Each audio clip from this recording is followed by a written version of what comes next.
మామయ్య గారు, పెళ్లి ఖర్చులు మిగతా ముగ్గురిని పంచుకోమనండి. ఈ నగల ఖర్చులు చిన్నబాబు ఇస్తాను. నేనా? 30,000? ఓ రూపాయి ఉంటే పోతున్నా, ముందు చూడతా. అది కాదయ్యా, ఇప్పుడు నేనిస్తాను, నువ్వు సంపాదించి నా అప్పు తీర్చేద్దు గాని. ఇలా అన్నావు, చాలా బాగుంది. రాసుకో నా పేరున. అంత డబ్బు నీ దగ్గర మాత్రం ఎక్కడ ఉంది సరస్వతి? డబ్బు కాదండి, నా నగలున్నాయిగా. ఇంటి కోడలికి నగలు చేయించడం పోయి ఇంట్లో ఉన్న వాడుకోవడమా? వద్దు మామయ్య గారు, లక్ష్మి నాకు ఆడపడుచు కాకుండా నా కన్న కూతురై ఉంటే ఇవన్నీ పెట్టుకోనా? కూతురు పెళ్లికి కూడా నగలు పెట్టలేదు, ఈవిడేం తల్లి నలుగురు అనుకోరు. కనీసం ఊహలోనైనా నా కూతురుందని అనుకోనివ్వండి మామయ్య గారు. నా కూతుర్ని నా నగలతో, నా చేతులతో అలంకరించుకోనివ్వండి. చిన్న మాట నాన్నగారు, ఇంత ఖర్చు పెట్టి లక్ష్మికి ఈ సంబంధమే చేయటం ఎందుకు?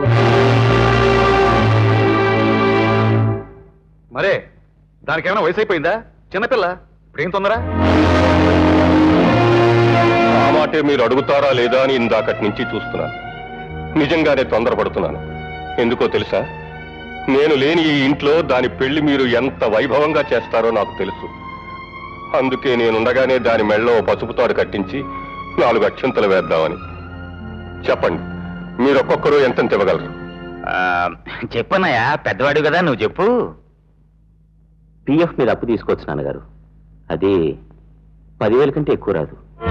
10,000? నువ్వేమంటావు నాన్న? మీకు తెలుసు కదా నాన్నగారు, నా ప్రాక్టీస్ ఈ మధ్యన అస్సలు బాగోట్లేదు.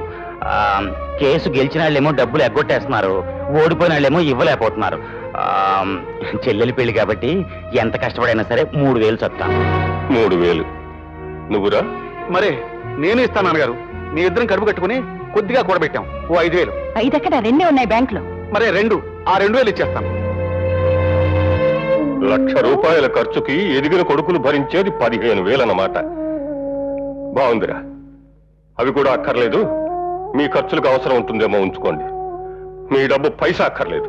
మరి పెళ్లి చేస్తానురా. తోడబుట్టిన వాళ్ళు గనక 10, 3, 2 అని ఊరుకున్నారు. కడుపున పుట్టిన దానికి నేను ఒక అంకె చెప్పి ఊరుకోలేను కదా. మీ వల్ల 10,000కు మించి రాదనుకున్నాను. చాలా ఉదారంగా చందాలిచ్చారు. బాగుంది. మీ అమ్మ ఎంత దురదృష్టవంతురాలు రా పాపం.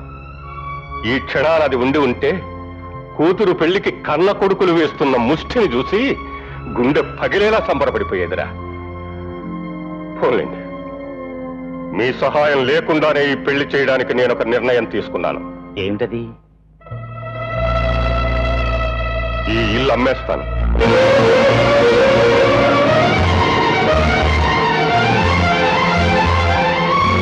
ఇల్లు అమ్మేస్తారా?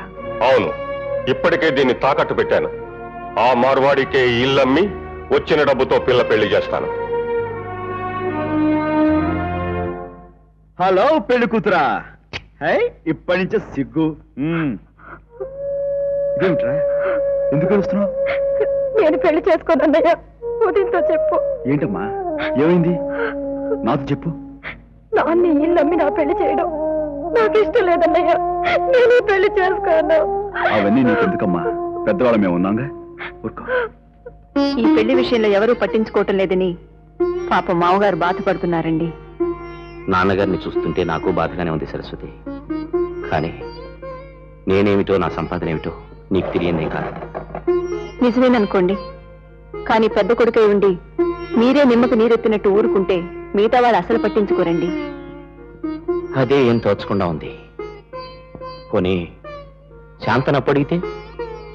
మీ చెల్లెల్ని అప్పడుగుతారా? ఏ బాగుందండి. ఒకవేళ ఆవిడకి ఇవ్వాలనున్నా మీ బావగారు ఒప్పుకుంటారా? అయినా మనకు మాత్రం ఏం గౌరవంగా ఉంటుంది ఆలోచించండి. మావయ్య గారు ఎలాగో ఇల్లు అమ్మాలనుకుంటున్నారు కదా. అవును, పెళ్లికి కావాల్సిన డబ్బు మా నాన్నగారు చేత ఇప్పించామనుకోండి, అనుకుంటున్నాను.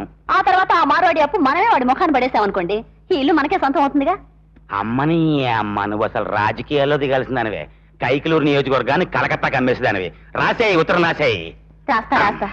ఆ భగవంతుడు దయదలిస్తే లంకంత ఇల్లు మనకే సొంతం అవుతుంది. అప్పుడు మనము మన పిల్లలు హాయిగా ఉండొచ్చు. ఆ తర్వాత ఈ మొదటి ముఖని బయటికి గంటేయచ్చు. పెళ్లి ఖర్చు 1,00,000, పాతప్పు 1,00,000 పోతే ఈ ఇల్లు అమ్మితే 1,00,000 మిగులుతుంది కదండి. మరే మిగులుతుంది కదా. మీ నాన్నగారితో చెప్పి ఈ ఇల్లు అమ్మి ఆ 1,00,000 ముగ్గురికి పంచమని చెప్పండి. ముగ్గురు ఏమిటి మీరు నలుగురు కొడుకులు కదా? అయ్యో రాత, మనం చచ్చి చెడి ఇన్నాళ్ళు సంపాదించింది ఇంటి ఖర్చులకి ఇచ్చాం కదండి. చిన్నబాబు తిండమే తప్ప పైసా సంపాదించాడా? మరే అతను ఏ ఉద్యోగం చూసుకుని అతను బతుకుతాడులేండి. ఆ ₹1,00,000 మీ ముగ్గురికి పంచి పెడితే మనకు వచ్చిన డబ్బుతో అడ్వాన్స్ ఇచ్చి మంచి సెంటర్ లో ఓ ఫ్లాట్ కొనుక్కుందామండి. నెల నెల ఇన్స్టాల్మెంట్ బేసిస్ లో అప్పు తెచ్చేసుకుందాం. ఏమంటారు? బాగుంది, చాలా బాగుంది.